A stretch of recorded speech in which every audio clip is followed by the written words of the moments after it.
안녕하세요, 정빈입니다. 여러분, 가을도 봄만큼 정말 찰나의 계절인 것 같아요.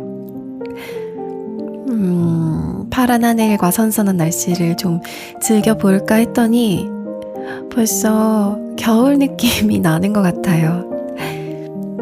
어제는 반바지를 입고 나갔는데 부츠까지 신었거든요.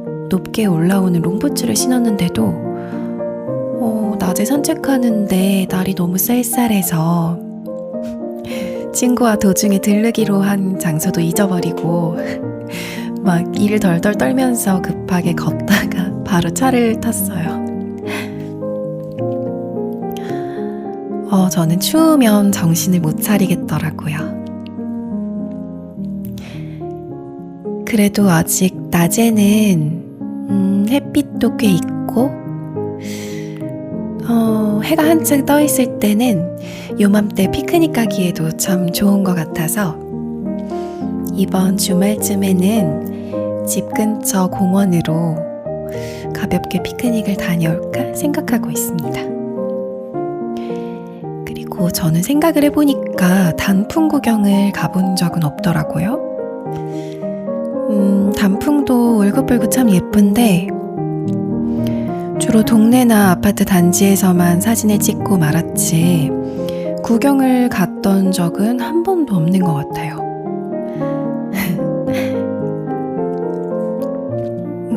경기도의 화담숲이라는 곳이 단풍으로 꽤 유명하더라고요. 저도 SNS에서 사진을 찾아보다가 처음으로 단풍 구경이 가고 싶어졌는데 단풍 구경을 계획 중이신 분들은 화담숲이라는 장소를 가보시는 것도 추천드려요. 가을 분명히 이제 며칠 안 남았겠지만 그래도 예쁜 단풍도 보고 파란 하늘도 보고 시원한 바람도 맞으면서 이 가을을 충분히 만끽하셨으면 좋겠습니다.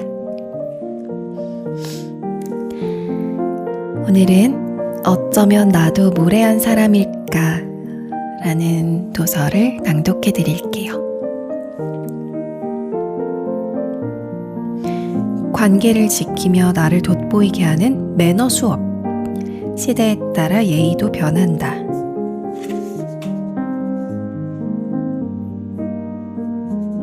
지은이는 헨리에테 쿠르트라는 독일인이고요.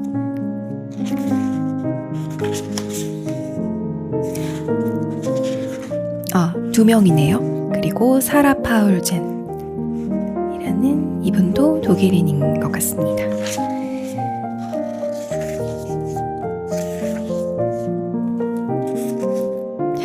문구가 재밌네요. 정글을 헤치며 몸싸움을 아끼지 않은 우리의 어머니들 바바라 여사와 자비네 여사에게 바칩니다.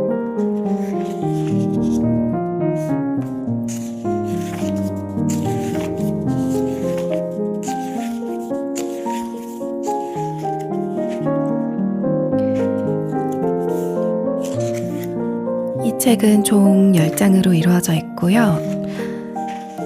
1장은 모든 사람에게 더 많은 칭찬을, 2장 친구 사이에 지켜야 할 예의, 3장 부모로서 지켜야 할 예의, 4장 집 밖에서 상식 있게 행동하려면, 그리고 5장 먹는 행위에서 품위 유지하기, 6장 크리스마스를 기분 좋게 보내는 법, 7장 스타일이 만드는 나다움과 예의, 8장 외모에 얼마나 신경 쓰는가, 9장 차별의 언어로 타인에게 상처 주지 않기, 10장 위기 상황의 애티튜드.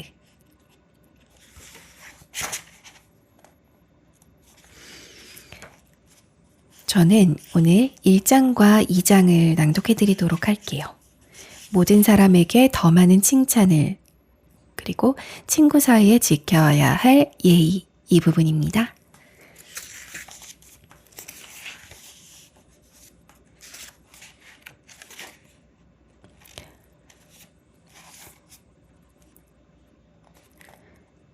모든 사람에게 더 많은 칭찬을.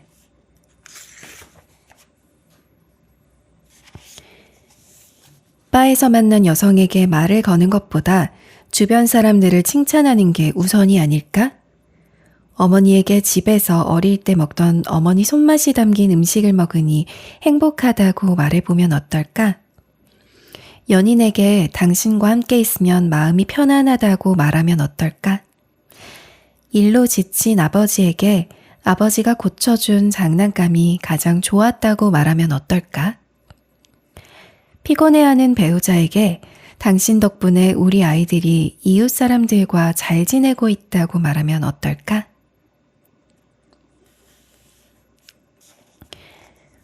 월요일 오전이다.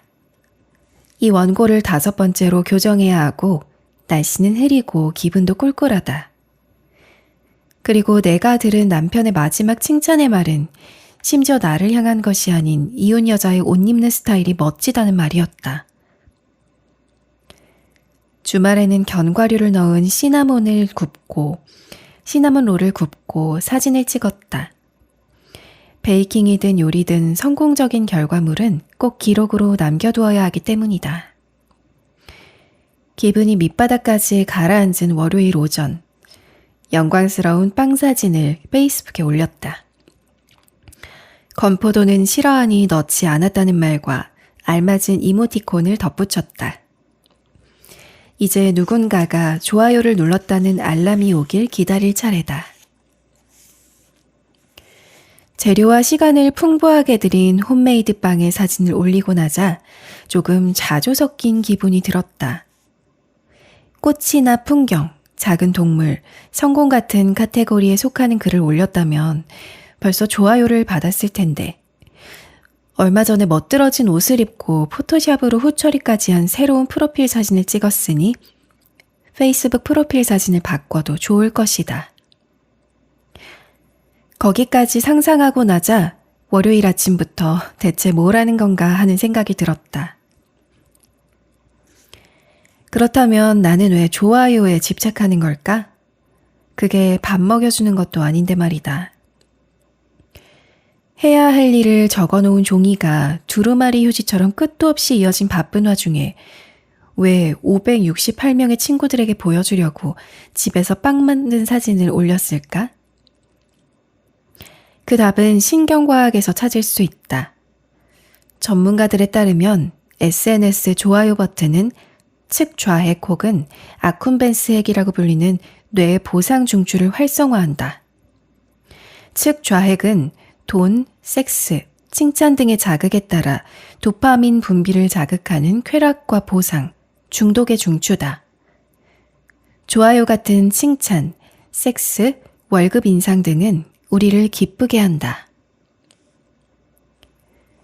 우리가 휴가 사진, 네일아트 사진, 직접 만든 음식이나 빵의 사진을 올려 뜨거운 반응을 얻을 SNS를 끊임없이 찾는 이유는 인정 욕구 때문이다.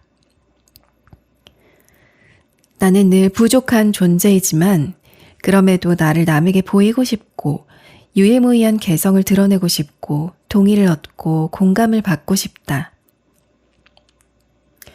그런데 왜 우리는 페이스북이나 인스타그램, 트위터 같은 공간에서 남들이 나를 인정하고 칭찬해주기를 기대하는 걸까? 왜 우리는 아주 작은 긍정의 표시인 좋아요에 신경을 쓰는 걸까? 좋아요를 받아도 현실에서는 미소를 짓기는커녕 입꼬리가 미동조차 하지 않는 일이 다반사인데 말이다. 우리는 왜 칭찬에 인색할까? 실제 사람으로부터 받는 진심 어린 칭찬과 클릭 한 번이면 만들어낼 수 있는 좋아요의 차이는 이를테면 가장 좋아하는 레스토랑의 맛있는 피자와 퍽퍽한 호밀빵의 차이만큼이나 크다.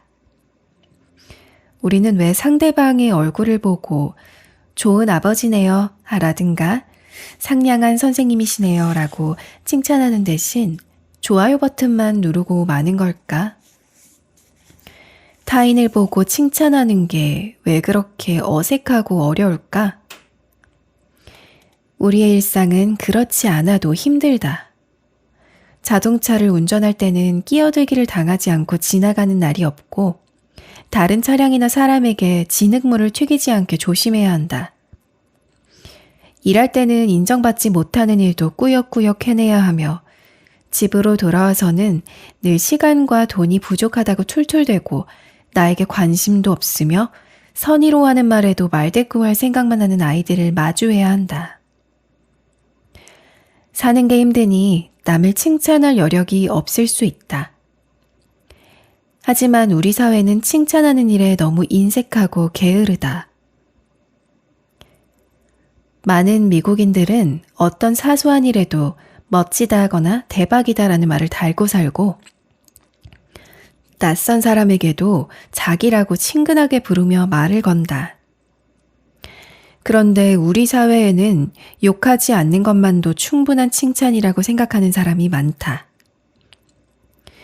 동료 직원의 새로운 머리 스타일을 칭찬하거나 근력 운동을 하는 청년들의 이두박근을 칭찬하는 건 오히려 좋지 않다고 반박하는 사람들도 있을 것이다.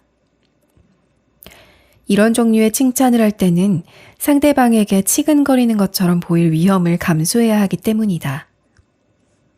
또 상대방을 멋대로 판단하는 것처럼 보일 위험도 감수해야 한다. 칭찬은 상대방과 나 사이의 경계선을 아주 살짝 넘어가는 일이고 그 점은 우리 모두가 인지해야 한다.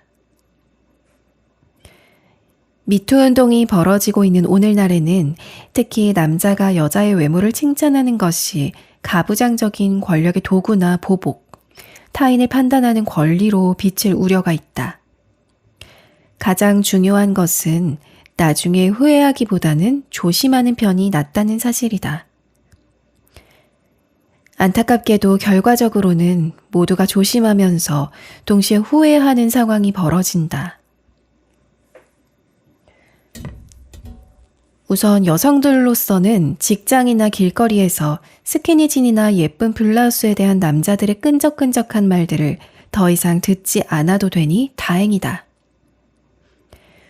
마음에 드는 이성을 향한 호감 표시는 이전과 마찬가지로 가능하다. 성적인 요소를 배제한 칭찬도 얼마든지 가능하다. 성적인 요소를 그러니 말을 잘못하면 어쩌지? 라는 두려움 때문에 하고 싶은 말을 포기할 필요는 없다. 솔직하게 남을 칭찬하고 애정을 드러내면 우리는 더욱 가치 있고 아름다운 존재가 된다. 미투 운동을 잘못 이해하고 지레짐작해 상대방에게 따뜻한 말 한마디 건네지 못한다면 얻는 것보다 잃는 것이 많을 것이다.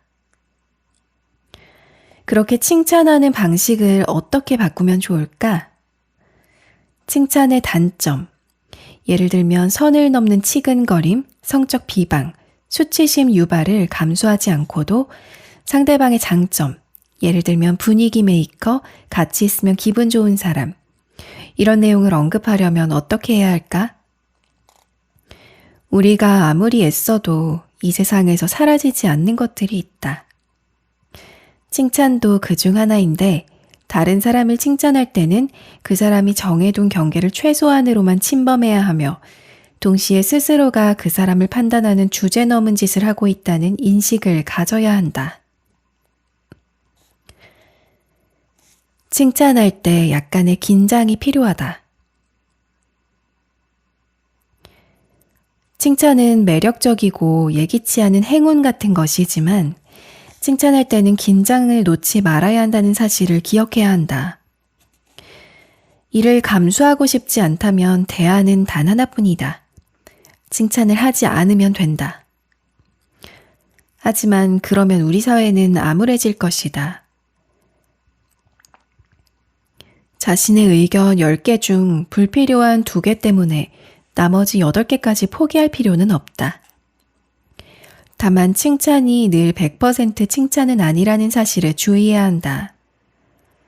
옷걸이가 좋으니까 옷이 사네 라든가 정빈 씨가 우리 사무실에서 제일 예쁘네 같은 말은 칭찬이기는 하나 신경에 거슬리는 말이다. 사람은 누구나 매력적으로 보이기를 바란다. 연인이나 마음에 둔 사람에게 잘 보이기를 원하는 것은 당연하다. 그런데 갑자기 엉뚱한 곳에서 이런 칭찬이 날아오면 불쾌할 뿐이다. 온라인에서든 오프라인에서든 남성들에게 사냥감처럼 보이고자 하는 여성은 거의 없다. 그러니 여성의 외모, 특히 신체에 대해 언급하지 말아야 한다. 그런데 사실 아름다움, 견줄 수 없는 외모 등에 대한 칭찬은 평가 피라미드 중 가장 높은 곳에 있는 것이라서 몹시 다루기 힘들고 자칫 잘못했다가는 이상한 사람으로 몰릴 우려가 있지만 다른 한편으로는 많은 사람들이 원하는 칭찬이기도 하다. 칭찬의 일반 통행로를 순환로로 확장한다면 인정받기를 원하는 남성들을 격려하고 원치 않는 칭찬과 평가로 스트레스를 받는 여성들을 구원할 수 있을 것이다. 그러면 여성들이 가시돋친 장미로서 그녀의 아름다움과 유일무이함에 매료된 왕자를 기다리기보다는 스스로 악당들과 싸우는 일에 나설지도 모른다.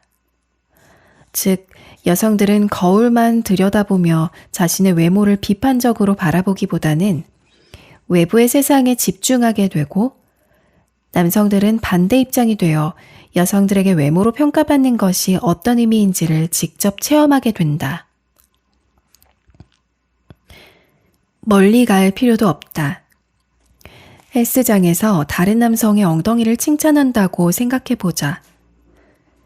여성이 남성에게 당했을 때 불쾌하다고 느끼는 지점을 똑같이 되갚아준다고 우리 사회의 칭찬 부족 문제가 해결되지는 않는다. 바에서 만난 여성에게 말을 거는 것보다 주변 사람들을 칭찬하는 게 우선이 아닐까? 어머니에게 집에서 어릴 때 먹던 어머니 손맛이 담긴 음식을 먹으니 행복하다라고 말해보면 어떨까? 연인에게 당신과 함께 있으면 마음이 편안하다고 말하면 어떨까? 일로 지친 아버지에게 아버지가 고쳐준 장난감이 가장 좋았다고 말하면 어떨까? 피곤해하는 배우자에게 당신 덕분에 우리 아이들이 이웃 사람들과 잘 지내고 있다고 말하면 어떨까? 일상 속에서 기회가 있을 때마다 주변 사람들을 칭찬해보자. 성공적으로 칭찬하려면 2달 정도는 기뻐할 칭찬을 찾기.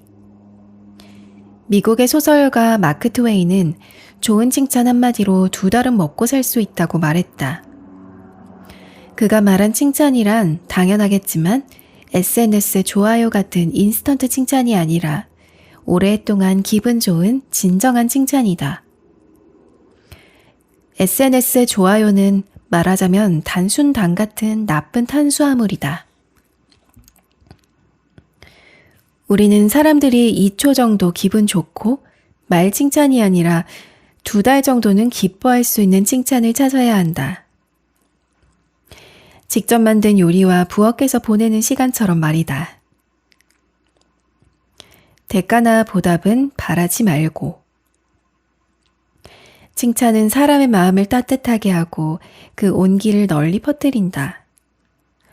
다만 칭찬을 하려면 사전 작업이 필요하다. 조금 피곤하게 들릴지도 모르지만 반드시 해야 하는 일이다. 어떤 사람이 특별하고 다른 이들과 구분되는 이유는 무엇일까? 그 사람은 스스로를 어떻게 생각할까?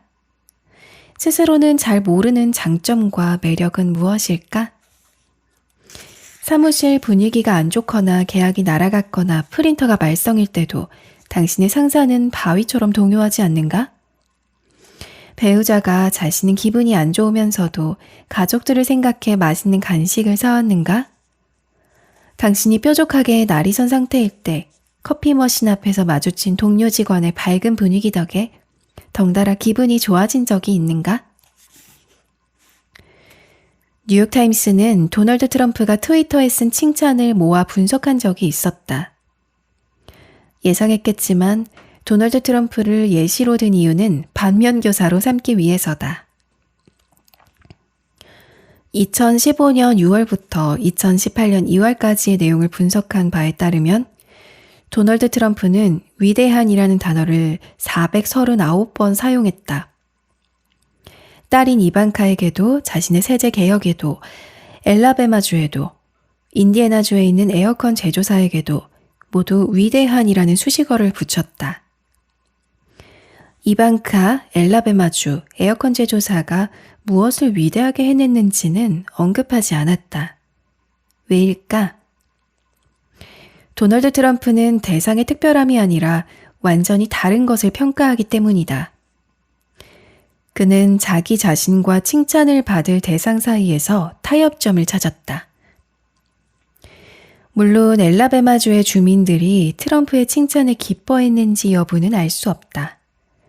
어쨌든 트럼프는 그들의 사정을 고려할 필요가 있다. 트럼프의 칭찬은 일종의 권력의 과시이기 때문이다. 트럼프는 세상을 위대한 것과 패자로 양분할 권력을 갖고 있는데 사실 위대한 것과 패자는 동전의 양면과 마찬가지다. 트럼프의 말에 여론을 조직할 의도가 숨어 있는 것은 명백하며 이런 종류의 칭찬에는 세상을 아름답게 만드는 효과 따위는 없다. 칭찬은 신뢰를 기반으로 한다. 대상의 특별함을 묘사하며 대가나 보답을 바라지 않는 것이야말로 진정한 칭찬이다. 진심을 다해서 누구도 진담처럼 듣지 않는 속보이는 칭찬에 좋은 의도가 가려지는 것을 막으려면 뻔한 속셈이나 고자세는 버려야 한다. 불순한 의도를 품고 누군가에게 알량방귀를 뀌는 것은 상대방으로서는 원치 않는 성적인 수작만큼이나 불쾌한 일이다. 승진의 눈먼 부하 직원이나 픽업 아티스트가 아닌 이상 그러지는 말자. 진심에서 우러난 경탄과 칭찬을 해야 한다. 이를테면 그 파란 코트 정말 예쁘네요. 잘 어울려요. 라는 식으로 말이다. 이 원칙은 동등한 입장인 두 사람 사이뿐만 아니라 사장과 부하 직원처럼 눈높이가 다른 사람들 사이에도 적용된다. 진심을 다해 칭찬한다면 사장의 입장에서는 내 말이 권력과시처럼 보이진 않을까? 라고 걱정할 필요가 없다. 칭찬하기 좋은 주제와 나쁜 주제. 가장 중요한 원칙은 맥락에서 벗어난 신체에 대한 언급은 언제 어디서든 절대 해서는 안 된다는 점이다. 물론 예외는 있다. 동료 직원이 키토 다이어트로 큰 효과를 보고 엄청난 체중 감량의 성공에 자랑한다면 와, 정말 많이 빠졌네요. 좋아 보여요. 정도는 말할 수 있다. 상대방도 바라는 바일 테니 말이다. 헬스장에서 몸이나 근육 등을 주제로 친한 사람들과 대화할 때도 신체에 관해 언급할 수 있다. 이것은 예외 중의 예외다. 아무리 좋은 의도로 말하려고 한다 해도 앞서 설명한 예외가 아닌 상황에서는 타인의 신체에 관해 입을 열지 않는 편이 좋다. 함부로 남의 신체를 언급했다가 호되게 당할 우려가 있다. 칭찬할 의도로 말했더라도 상대방이 불쾌할 수 있다. 예를 들어 살이 빠진 상대방을 보고 그 점을 칭찬했다고 치자. 그런데 그 상대방이 의도적으로 살을 뺀 것이 아니라 질병 때문에 저절로 살이 빠졌거나 혹은 유명 가수 아델처럼 건강상의 문제로 꼭 살을 빼야만 했던 경우라면 어땠을까? 칭찬의 제1원칙은 건드려서는 안 되는 부분에 대해서는 칭찬해서도 안 된다는 사실이다. 현재의 상황에서 중요한 점을 칭찬하면 된다고 기억하면 칭찬이 쉬울 것이다. 회의를 하고 난 다음이라면 동료 직원에게 프레젠테이션 멋졌어 라고 말하는 것이 그 스웨터 예쁜데? 라고 말하는 것보다 상황에 잘 어울린다. 유치원 학부모 모임에서 다른 학부모에게 학예회를 위해 애써주셔서 감사하다고 말하면 상대방은 기뻐할 것이다. 캠핑장이라면 고기 굽는 실력을 칭찬하고 여자친구들끼리라면 핸드백을 칭찬하면 된다. 칭찬하는 장소도 중요하다. 어떻게 무엇을 칭찬할지 생각했다면 한 가지 더. 어디에서 칭찬하는지를 고려해야 한다. 잘못된 주제를 골라 칭찬하는 것과 마찬가지로 잘못된 장소에서 칭찬하는 것도 받는 사람 입장에서는 불쾌하다. 예를 들어 사람들로 꽉 찬 지하철 안이라든가 버스 정류장에서 뜬금없이 칭찬하는 건 다소 어색하다. 또 같은 학교 같은 특정한 공간이 아니라면 상대방이 자신보다 명백하게 나이가 어려 보이거나 나이가 들어 보여도 똑같은 성인으로 대우하는 편이 좋다. 상대방을 기쁘게 하는 말이어야 한다. 한 동료 직원이 다른 동료에게 엉덩이 멋진데? 라고 말했다고 하자. 그 말을 들은 사람은 곧장 지금 뭐라고 했어요? 하나도 재미없어요. 요즘 그런 말하면 큰일 나요. 같은 반응을 보일 것이다. 불쾌한 말을 들으면 곧바로 반박해야 한다. 더구나 지금 예로 든 상황에서는 그 말을 들은 사람의 반응이 반드시 필요하다. 그런데 때때로 우리는 용기가 부족해서 당황해서 말이 안 나오거나 머릿속이 하얘져서 혹은 상황을 더 키우고 싶지 않아서 곧장 반응하지 못한다. 곧바로 반응하지 못했다면 며칠 후, 몇 주 후에 반응해도 상관없다. 그 상황이 발생했을 때 재빨리 반박하지 못했더라도 당사자는 나중에 다시 입을 열 권리가 있다. 남을 불쾌하게 한 그 사람이 웃자고 한 소리인데 왜 그래? 라든가 너무 개인적으로 받아들이지 마 라는 말로 화를 더 돋울지도 모른다. 하지만 그가 집에 가만히 앉아 상황을 다시 곱씹기를 바라보자. 그는 한편으로 자신의 실수를 인식하고 다시 반복하지 않을 수 있다. 또 불쾌한 말을 들은 사람이 적극적으로 항의하는 모습을 보이면 자신은 물론이고 더 약하고 성희롱 발언을 들어도 반발하기 어려운 사람들을 지킬 수 있다. 그럼에도 언어 공격이 이어진다면 상사에게 보고하는 편이 좋다. 일하는 공간에서는 누구도 그런 말을 들어서는 안 된다는 인식이 이제는 사회의 중심으로 퍼졌다. 그러니 용기를 내라. 당신이 칭찬을 하는 입장이라고 생각해보자. 만약 엉덩이나 완벽한 프레젠테이션, 직접 만든 빵에 대한 칭찬을 상대방이 바라고 있었다면 고마워요, 정말 기쁘네요 라는 반응이 돌아올 것이다. 남을 기쁘게 하는 것, 그게 바로 칭찬의 본질이다.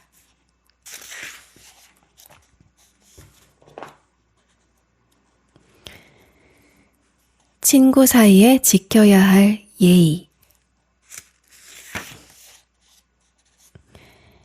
친구가 있어야 더 오래, 더 건강하게, 무엇보다도 더 행복하게 살 수 있다. 두터운 인간관계는 브로콜리나 산책만큼 건강에 좋다. 아무런 약속도 없이, 만날 사람도 없이 우울한 일요일의 진창 속에 빠져있는 나를 구해줄 사람은 친구뿐이다. 데일 카네기가 쓴 인간관계론은 1936년 출간된 이후 3천만 부 이상 팔린 베스트셀러다.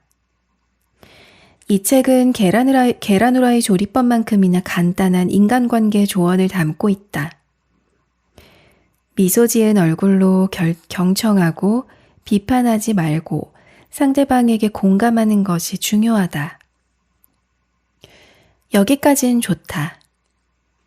사실 친구를 사귀고 친구 관계를 유지하는 건 그다지 어려운 일이 아니다. 그러나 우리의 친구 관계를 망치려고 잠복하고 있는 적들이 있다. 바로 질투, 섹스, 돈, 바쁜 스케줄이다. 어떤 친구 관계가 유지할 가치가 있는 진짜 관계이고 어떤 친구 관계가 내 에너지를 빼앗기기만 하는 나쁜 관계일까? 또 어떤 친구가 진짜 친구일까?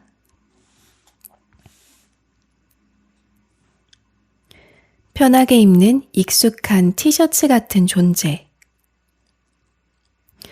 친구는 우리가 세상에 태어나 처음 자발적으로 선택하는 인간관계다. 아주 어린 시절에는 부모의 친분에 따라 놀이 상대가 정해지니 완전히 자발적이라고 보기는 어려울지도 모르겠다. 어쨌든 유치원에서부터 우리는 누가 나와 교감하는 놀이 상대인지, 누가 부모의 친분에 따라 함께 등하교하는 친구인지를 구분한다.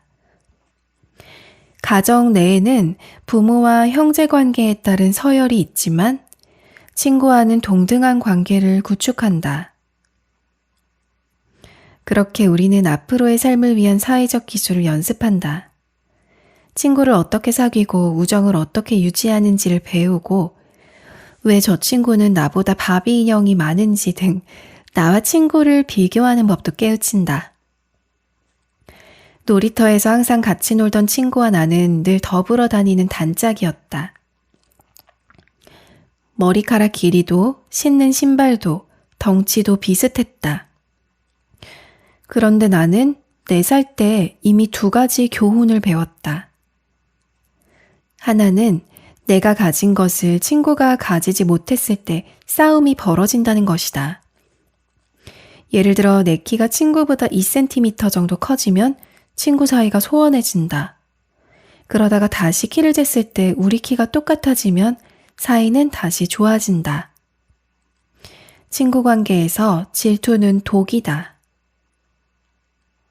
2번째로 배운 것은 내 친구가 다른 아이와 즐겁게 노는 걸로 모자라 둘이 편을 먹고 나에게 비비탄 송을 쏘아댔을 때 느낀 질투와 배신감의 쓴맛이었다. 35년도 더 지난 일이지만 아직도 그때의 속상함은 물론이고 우리가 몇 시간 동안 레고를 갖고 마당에서 놀았던 기억, 친구가 저녁을 먹으러 집으로 돌아가야 했을 때 방문 앞에 책을 쌓아 비밀기지를 만들었던 기억, 우리 집이 이사해서 슬펐던 기억들이 남아있다. 아이들이 머리 모양이든 부모든 놀이 습관이든 어떤 면에서도 전혀 맞지 않는 친구와 함께 노는 것 또한 앞으로의 사회성을 생각하면 긍정적인 일이다. 타인과 관계를 맺으며 사회성을 형성하고 조절하려면 마찰과 갈등이 필요하다. 낯선 생태계에 들어가 이리저리 부딪히며 고생하다 보면 면역력이 강해지는 것처럼 말이다. 그렇게 강해진 면역력을 갖추고 우리는 언젠가는 부모로부터 독립한다. 친구만큼 나에 대해 많이 아는 사람은 없다. 어린아이, 10대 청소년, 그리고 성인 여성이 된 나를 경험한 내 친구는 어린 시절 내 침대 머리맡에 어떤 포스터가 붙어 있었는지, 내 첫사랑이 얼마나 괴로웠는지 속속들이 알고 있다. 지금은 가장 오랜 친구와는 그리 친하지 않거나 그 친구를 좋아하지 않을지도 모르겠다. 하지만 우리가 처음 만났던 순간의 우정은 마치 깨어있을 때든 잘 때든 편하게 입을 수 있는 익숙한 티셔츠 같았을 것이다. 입고 있을 때 가장 안정되고 내가 왜 그 옷을 입고 있는지 설명할 필요는 없는 편안한 티셔츠 말이다. 한쪽은 도시로 떠나고 한쪽은 고향에 남아서 나중에 만나 이야기할 때 한쪽은 고향의 축제 모습을, 한쪽은 대도시에서 갔던 비건 레스토랑을 추억할 수 있다면 더할 나위 없이 좋다. 우정은 우리가 어디에서 왔는지, 내가 속해 있던 곳이 어디인지를 상기시킨다. 어렸을 때는 항상 같은 공간에서 비슷한 일들을 하느라 친구가 되었던 사람들이 나중에 성인이 되면 직업이나 지지정당, 옷 입는 스타일, 삶의 계획을 선택하는 방식이 얼마나 다른지를 알 수 있다. 친구가 되는 방법. 우리는 늘 애정이나 사랑을 한눈에 알아챌 수 있다. 자신의 실제 삶에서뿐만 아니라 로맨틱 코미디 영화에서도 마찬가지다. 여기에는 숨겨진 메커니즘이 있다. 과학자들에 따르면 생화학, 개인 인생사와 관련된 기억, 빠르게 돌아가는 뇌, 정보를 신속하게 처리하는 편도체 등이 마법처럼 맞물리면서 발생하는 일이다. 강렬한 강점의 과학적인 근거가 뒷받침되는 것이다. 우리는 첫눈에 반했을 때 사랑에 빠졌다고 말한다. 마찬가지로 좋은 친구가 될 수 있을 것 같은 사람을 만나면 첫눈에 우정에 빠질 수 있다. 나는 아직도 학교 입학식 날 우정에 빠진 순간을 기억한다. 그 아이는 주름치마에 하얀 양말을 신고 반듯하게 가르마를 탄 머리에 머리핀을 하고 있었다. 당시 나는 여성스러움의 상징과도 같던 그 아이가 나의 부족한 부분을 채워줄 본보기이자 가장 친한 친구가 될 것이라고 믿어 의심치 않았다. 내가 제일 아끼는 인형을 빌려줄게. 너니까 빌려주는 거야. 이렇게 몇 달 동안 재물을 바친 후에 우리는 친구가 되었다. 오늘날 사람들은 파티나 학부모 모임, 회의 장소에서 새로운 친구를 만난다. 그런데 사랑과 마찬가지로 우정에도 일방적이고 비대칭적인 면이 있다. 둘이서 대화를 나누며 오랜 시간을 보낸 후에 한 사람은 새로운 친구를 사귀었다는 즐거움과 신남을 주체하지 못하는 반면 다른 한 사람은 낯선 사람에게 그렇게 많은 얘기를 할 필요는 없었다며 자책할 수도 있다. 다른 사람에게 자신의 모든 면을, 심지어는 성적 취향까지 이야기하는 것은 약점을 드러내는 행동이며 이런 행동은 깊은 인간관계를 구축하는 데 도움이 되지 않는다. 애인을 사귈 때와 마찬가지로 친구를 사귈 때도 공통의 의식, 신뢰, 서로에 대한 몰입, 인내, 공감이 필요하다. 이런 요소가 없다면 친구가 되지 못하고 지인으로 남을 뿐이다. 어떤 사람과는 평생 이어질 우정을 쌓고 어떤 사람과는 그냥 페이스북 친구 목록을 채워주는 사이가 된다. 1만 시간의 법칙이라는 것이 있다. 어떤 악기를 완벽하게 다루고 싶거나 외국어를 원어민 수준으로 하고 싶다면 1만 시간을 투자해야 한다는 뜻이다. 우정도 마찬가지다. 계속해서 교류하고 서로를 알아가야 신뢰를 쌓고 가까워질 수 있다. 물론 너무 많은 시간을 투자할 가치가 없는 관계도 있지만 어떤 관계든 120시간 정도는 투자해야 좋은지 나쁜지를 알 수 있다. 가장 친하면서 적인 관계. 우리 사회는 경쟁이 있어야 살아 움직인다.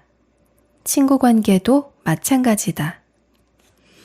걔가 하는 거 난 이미 옛날부터 할 수 있었던 거야.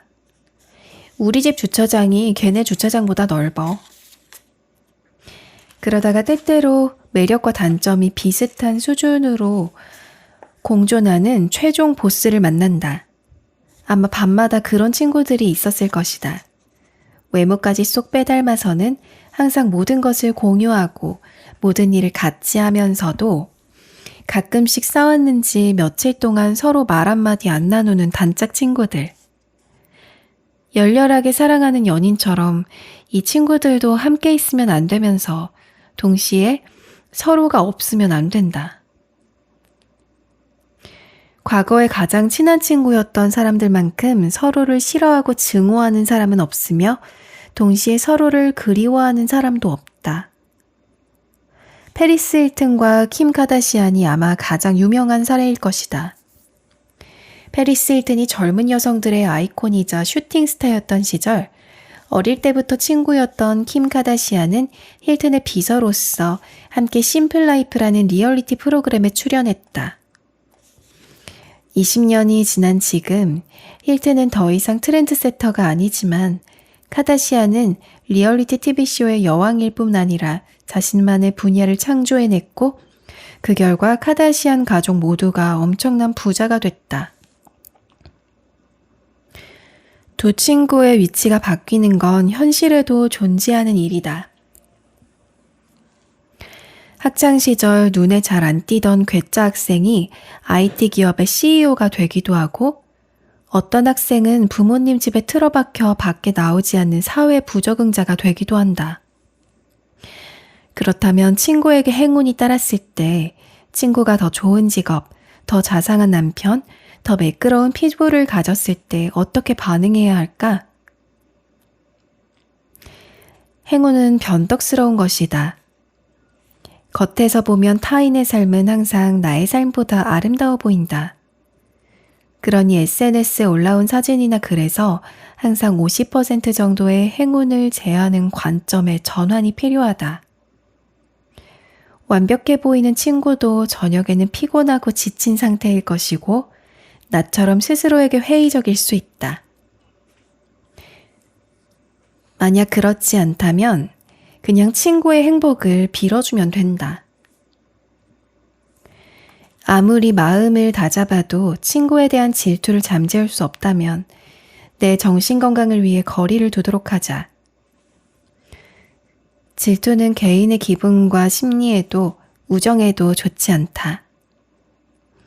다른 사람이 잘못되길 빌거나 스스로가 질투와 시기에 잠식되기 전에 그 감정과 멀어지도록 하자. 더구나 당신은 이제 10대 청소년이 아니라 성인이다.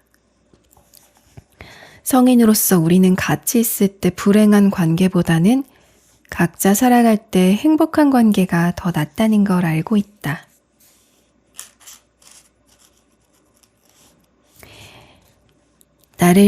나를 실망시킨 친구에 대한 3가지 견해. 캐나다의 컨트리 가수 샤니아 트웨이는 가장 친한 친구와 남편이 바람을 피워 14년간의 결혼 생활을 마쳤다. 트웨이는 결국 첫 번째 남편은 물론 가장 친한 친구와도 멀어졌다.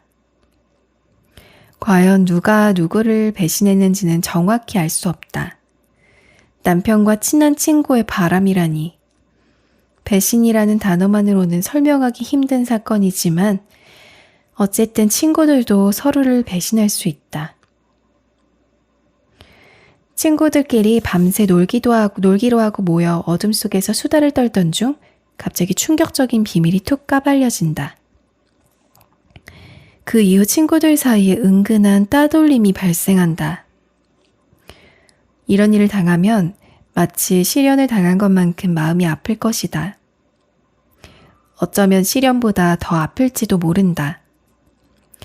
사랑이야 언제든 배신이 일어날 수 있지만 우정은 영원하자는 신뢰를 바탕으로 하기 때문이다. 어디서부터 배신이 시작됐을까? 벌써 9번이나 똑같이 반복된 지루한 한탄을 10번째 듣기는 싫지만 솔직하게 말할 수 없어 슬쩍 둘러댄 거짓말에서 시작된 것일까? 이리저리 전해진 비밀이 어느새 당사자에게는 전혀 재미있지 않고 고통스럽기만 하지만 남들에게는 웃긴 일화처럼 돼버렸을까? 혹은 다단계에서 유혹에 넘어간 남편에게서 도둑맞은 보석에서 배신이 시작됐을까? 친구이자 적인 프레너미와의 사이에서 벌어지는 사건과 드라마는 30살 이전까지만 유효하다. 30이 넘으면 사람은 친구에 대해 잘 알게 되고 친구의 능력과 단점을 파악해 그들이 소설에나 나올 법한 이상적인 친구는 아니라는 사실을 깨우친다. 우리에게는 3가지 선택지가 있다. 만약 어떤 친구 때문에 나에게 발생한 피해나 내가 느낀 실망감이 크다면 곧바로 뒤도 돌아보지 말고 관계를 끝내면 된다. 만약 친구가 늘 똑같고 절대 변하지 않는 사람이라면 애써 싸우거나 토론할 필요 없이 그 친구는 앞으로도 바뀌지 않고 그대로일 것이라는 점을 받아들여야 한다. 친구 사이에 발생한 문제 때문에 관계가 얼어붙고 더 이상 서로 아무것도 나누고 싶지 않다면 연락을 끊자. 두 번째 선택지는 서로 친구가 된 데는 이유가 있다고 생각하고 포용하는 것이다. 둘 중 한 사람이 우정이 충분치 않고 서로가 맞지 않는다고 느낀다고 해서 다른 한쪽에만 온전히 책임을 전가할 수는 없다. 어쩌면 그 친구야말로 지금 나에게 벌어진 이 일을 이해해줄 유일한 사람이라고 새삼 깨닫는 순간이 올지도 모른다.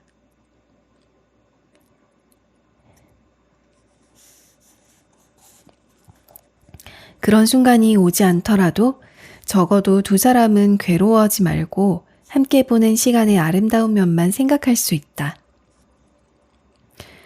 가장 어려운 세 번째 선택지는 갈등을 푸는 일이다.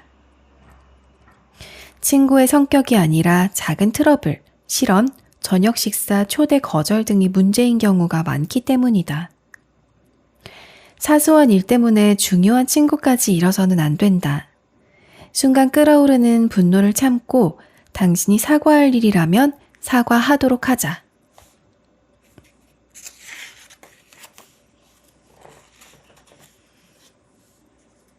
돈과 우정 사이에서 돈이 친구 사이를 망친다는 말이 있다. 하지만 조금 달리 말할 수도 있다. 돈이 있어야 진정한 우정이 시작된다. 빌려주기에 관한 엄마만의 철칙이 있었다. 엄마는 내가 친구에게 빌려줘도 되는 것은 바비 인형의 옷 정도라고 말했다. 상대방에게 그냥 줄 수 있다고 생각하는 것이 아니면 빌려주지도 말라는 뜻이었다. 그렇다고 빌려주는 것에 너무 인색할 필요는 없지만 적어도 돈에 관해서는 옳은 철칙이다. 빌려주고서 금방 잊어버릴 수 있을 정도의 적은 금액이라면 통 크게 베풀 수 있다.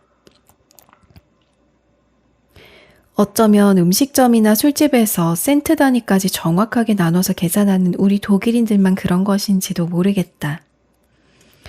터키 사람들은 정확하게 나눠서 계산하는 방식을 독일식 계산이라고 부른다. 어쨌든 소유에 대한 집착을 버려야 한다고 누구나 생각하지만 친구가 자신이 가장 좋아하는 재킷을 빌려가 분실했다거나 아끼는 책을 망쳐서 속이 상한 사람, 혹은 계속해서 빌붙으려는 친구 때문에 괴롭다는 사람을 우리는 적어도 한 명 이상 알고 있다. 이때 정말 중요한 것은 돈이나 물건이 아니라 내가 중요하다고 생각하는 걸 존중하긴 하는 거야? 라는 근본적인 의문이다. 혹은 내가 널 소중하게 여기는 만큼 너도 날 생각하긴 해? 라는 의문일 수도 있다.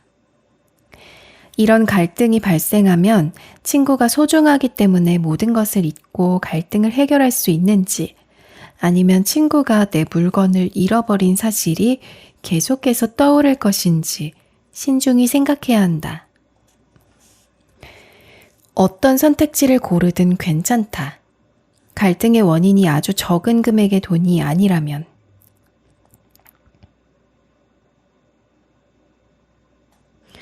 친구 사이에 아주 큰 금액이 오가야 한다면 필요할 때 곁에 있어주는 친구가 진짜 친구다라는 말을 생각해야 한다. 돈은 결국 수단이자 자원일 뿐이고 당신이 돈이 더 많은 쪽이라고 해서 결과적으로 친구가 당신이 필요로 하는 다른 수단, 예를 들면 사랑이나 인내, 요리 실력, 작업 관련 인맥, 물건 등을 더 많이 갖고 있지 않다고는 장담할 수 없다. 즉 균형만 맞는다면 한 친구가 다른 친구를 위해 돈을 더 많이 쓸 수 있다. 그러나 그렇게 쓴 돈의 총합이 감당할 수 있는 수준을 넘어선다면 명확하고 정당하고 합법적인 해결책을 찾는 편이 좋다. 그러면 친구 사이에 더 큰 돈이 오가도 아무런 문제가 발생하지 않는다. 당신의 친구가 돈 관리에는 젬병이라 늘 돈이 없다고 하면서도 만나서 식사할 때는 가장 비싼 메뉴만 골라 시킨다면 앞으로 나아질 가망이 없는 사람에게 계속해서 돈을 쓸 필요는 없다.